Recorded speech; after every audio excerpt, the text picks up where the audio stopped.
বেড়া কারে আপন ভাবছিস তুই? এই জগতে কেউ কারোর আপন না, সব স্বার্থের কাঙাল। যেদিন স্বার্থ ফুরাই যাইব দেখবি তারাও ফুরুত করে উড়া মারছে। বারবার দেখেছি আমাদের প্রতি আপনজনদের খুব একটা মায়া থাকে না, খুব একটা ভালোবাসাও থাকে না। তারা ভাবে আমাদের কষ্ট হয় না, আমাদের আঘাত লাগে না।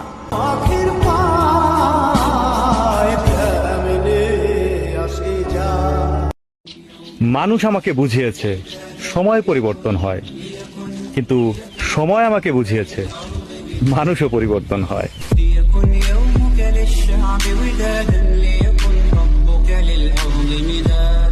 মানুষ এতটাও সুন্দর হয় না যতটা সুন্দর তার প্রিয় মানুষ তাকে বানিয়ে দেয়।